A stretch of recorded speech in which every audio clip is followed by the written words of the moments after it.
Crabs TV here, and we're here with Giovanni.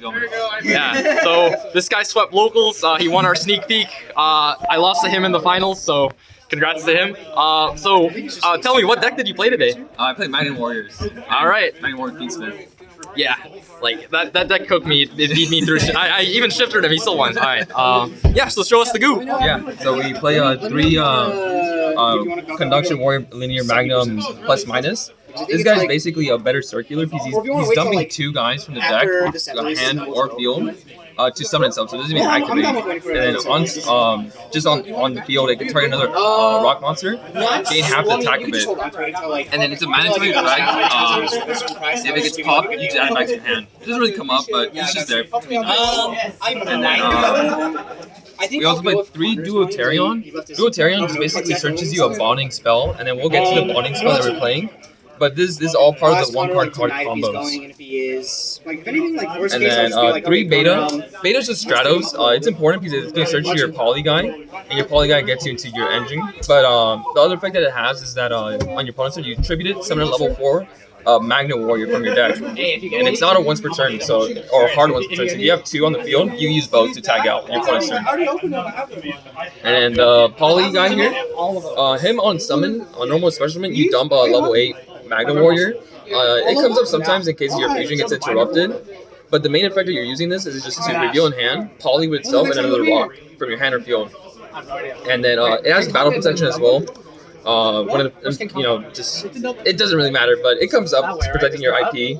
Like if 2 Earth monsters battle, you can negate the attack. And then for your 1-ofs, you play 1 Epsilon. Epsilon's important for some of the combos where you get interrupted and you want to make a Fiendsmith combo. So sometimes you search this off of the bonding, off of your second bonding. And basically it dumps any Magnet Warrior and then reborns, and it copies the name, and then you reborn anything else with a different name. So then you can very easily make 2 4s into Exciton. Telustron, this card's crazy. It has a summon from the graveyard, so it's a little awkward sometimes if you hard draw because you have to pull it away usually. But on the field, when an opponent activates anything, a card or effect, you target a monster, and then you pop it, or if it's an Earth monster, you take control of it, and you choose. And then on your opponent's turn, you tag it out, and you can summon back Sigma minus or Sigma plus. And then obviously you have to manage these 2 to summon it. But Sigma Plus is one of the breaks of the deck, but it's not too bad to draw because you can still combo even if you draw it. But when it's sent to the graveyard, you just reborn anything, any Magnet Warrior. So usually when you're dumping off of this guy, you dump Beta and Sigma Plus, and then that's just a full combo because then Beta grabs you your Sigma minus, and you combo, and you have 7s, and you get Fiendsmith combo eventually. So that's basically all the Magnet Warrior stuff. We'll get back to the spells. And then for the Magnet Warrior spells, we played 3 Bonding. Bonding's the best card in the deck. Basically, it's going to search you either your Big Eye Linear Conduction Magnet or any level 4 lower Magnet Warrior. It can also search you a level 8 Magnet Warrior. That doesn't really come up because we don't play the other 2 bricks.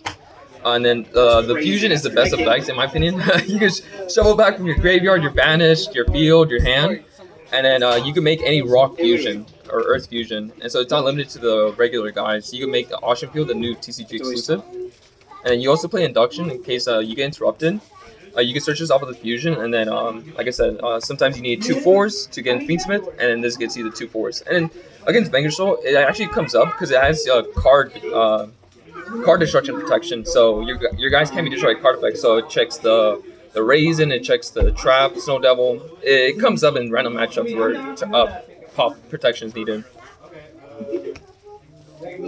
And then we played 2 Engraver, 2 Tracked, Lacrima Lurry. God, yes. I liked this ratio. I was playing the 3rd Engraver, but I felt like I didn't want to Lucid Joel as often with this deck. Definitely, this card's still fine because it's still full combo basically. If you have another level 4 with Lacrima, then you make a Gallon Granite. But I wanted another option, basically another search to trigger the Neck Equip. So this ratio fell fine. I didn't really miss the 3rd Engraver. And then for the non-engine, 1 Colubi, 3 Purge, 3 Imperm, 3 Nib, 3 Ash. And then I played 3 Fool and 1 Perulia. I like the privilege is here for siding ratios. I don't really know if everyone's gonna have white Albass yet, so I just wanted to keep it at 1 here.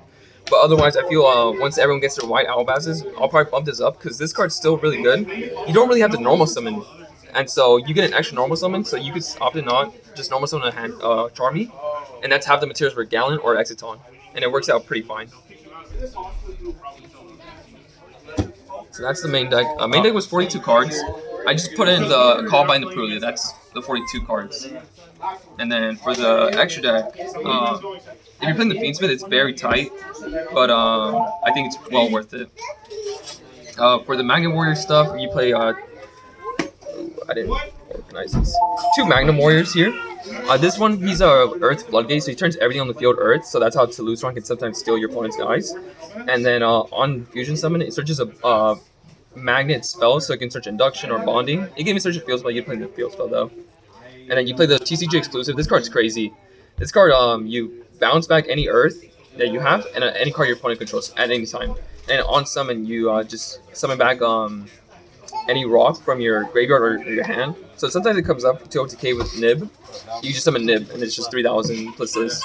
But yeah, this card, I've often steal the Toulouse-Ron, and I just bounce back the card that I stole. And then like against Dragotel, I stole their Artharion, and I bounced back the Artharion and the Secretarion. So it was a really good trade. Broken. And then you play Dragosack just because you don't want this Floodgate to be interfering with Fiendsmith, so you make this with the Conduction Linear, the Dump 2 guy, and you just make this and you go plus some bodies, and then you get Caesar Desiree IP to Toulouse-Ron. It's really nice on board. Well, my last box is And then for the Fiendsmith, a lot of the box. it's Fiendsmith. You gotta play your Requiem, you gotta play your Exiton, Oh god, yes. you gotta play your Sequence, you gotta play your Agnumde, your Lacrima, your Nekoquick, your Desiree, and then your Caesar. This package is, I'd say it's pretty set in stone just because you want this one to go full combo. If you want to cut this, like I would definitely recommend playing another end board piece just because this enables Caesar Desiree. So these are the good cards, essentially. And then you play Gallon Granite. I forgot to add this, but Gallon Granite is one of the best cards because you search any rock. So you search this guy with your Fiendsmith. Sorry. So like if you start off with Attract into Lacrima and you normal summon Charmy into Gallant, you get this card. And it's just crazy. You get full combo from there. You can still end on Caesar Desiree and full Magna Warrior stuff. Yeah. And you can search Nib. And you search Nib, yeah. And then of course just IPSP standard. Good end board piece. And then side deck. Side deck was just a work in progress. I was just trying to play all the floodgates. Wow. Anti-Spell Judgment goes in. Goes in. You can see why it would like really mess up any really deck. Like Yummy, you lock them into Earths. Rivalry can sometimes feel weird if you open Fiendsmith and your Rock Engine. But I think if I draw Rivalry and against whatever deck I'm playing, I just make Fiendsmith end board, and then I have Rock Engine as follow up. And then I can just turn Dissolve with Desiree on my turn to OTK. So it doesn't really conflict too much, and it comes up sometimes into certain matchups. And then the one talent, that's the 5th card. Because I'm not always siding in both Goes in Rivalry, it's just the 3 full one Prulia. And that often works out. If not, I could just always side in the 5th one. Yeah. Did you draw any of these today? No. No? I didn't draw any of these today. No. Yeah, I didn't draw You just any. need magnets. Yeah. And then I played the 2 Prulia on the side. 3 Mourner. Just because it's good against Corsia, it's good against Artharion, and burning Artharion is kind of good. Like, it's 3,000 damage, and this deck doesn't take too much to kill realistically. Shout out the mixed rarities. Yeah. And I wanted this over like a Bell, for example, because good rating type players are gonna chain block Corsia.